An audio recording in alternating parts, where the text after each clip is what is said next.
Good morning, my beautiful friends. This is your wake up call with Maui Paul. I am Maui Paul. We are here today to say some nice things about ourselves. So, good morning, Amanda, Grant, Lauren. It is good to see you guys here today.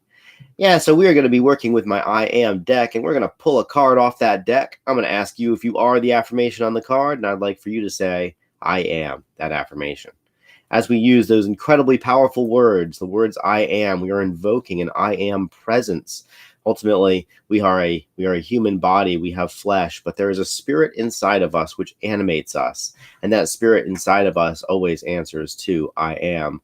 Ultimately, I am is a uniting presence because we all answer to it. And good morning there, Dan from Omaha. It's good to see you here as well. So, each and every one of us describes ourselves as I am. And so let's all describe ourselves as something nice today.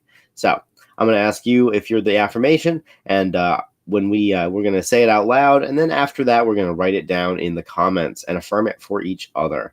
So thank you guys for being here. Thank you to those who share this stream and make it bigger. You guys are awesome. Let's have some fun today by saying that I am present. I am present. I claim my power here and now. So I am present. I claim my power here and now. Are you present? You are present. You claim your power here and now. I'm going to write that down in the chat. I am present. I claim my power here and now. All right.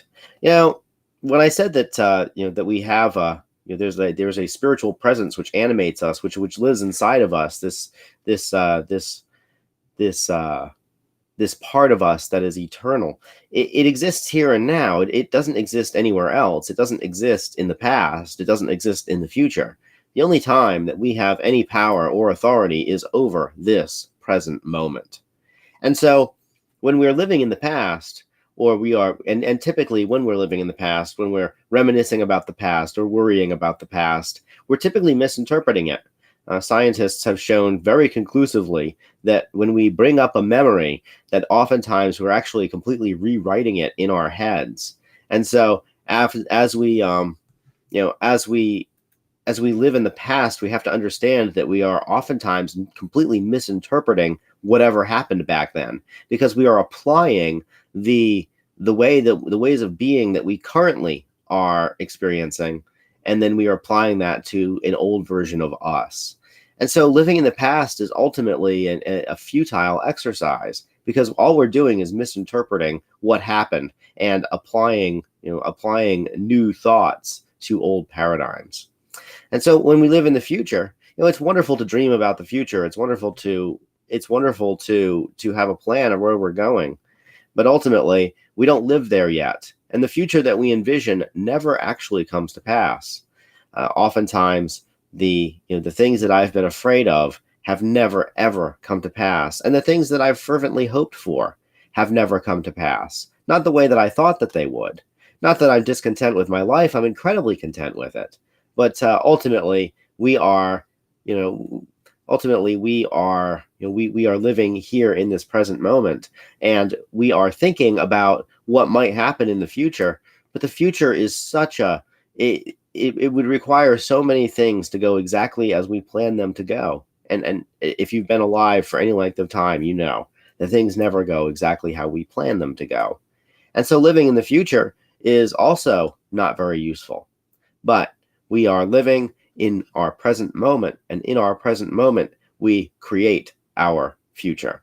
So we are living right here, right now, because we are present and we claim our power here and now. There is only now. Jan, you reminded me of a friend of mine who went to Burning Man, and one of his big art projects for Burning Man was a clock.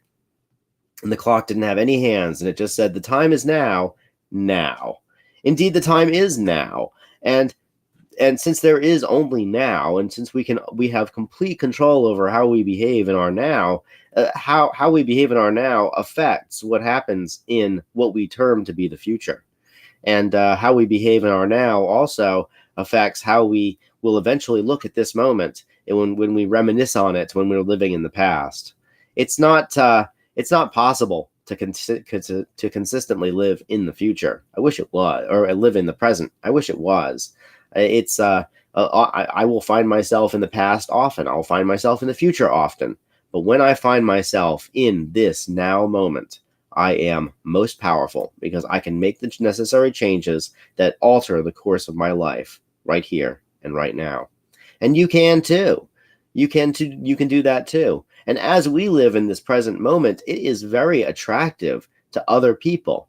It's very attractive because so many people live in the past or live in the future. So few people choose to live in the now moment because they're afraid. They're afraid of having that level of responsibility. When we live in our now moment, not only do we get to very much enjoy what is, but also we have a tremendous responsibility to our past and our future as we live in our now. And a lot of people don't want that responsibility, and that's why they are very happy to go literally anywhere else except right here and right now.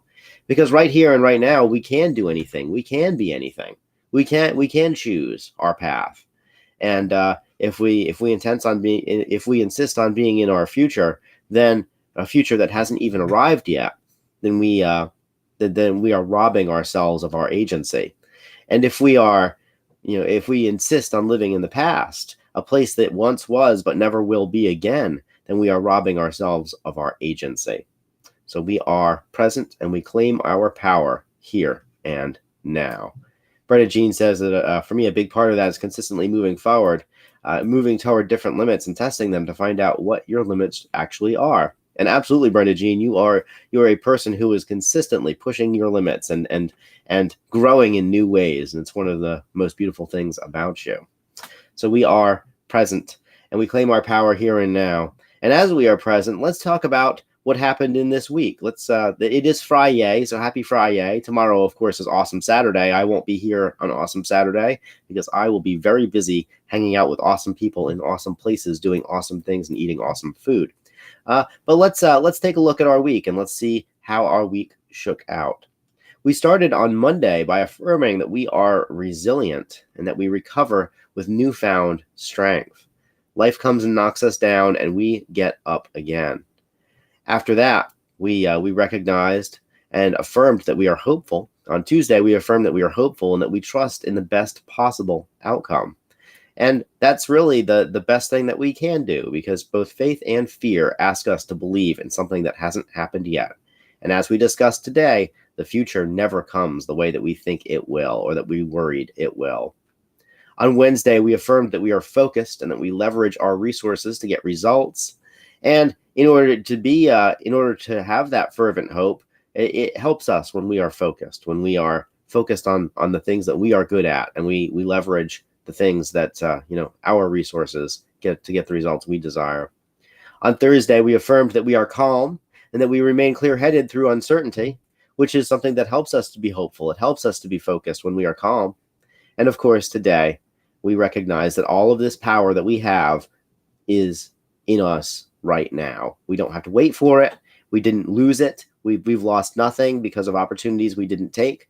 The decisions that we've made in the past have taken us right here to this now moment, and we can only move forward.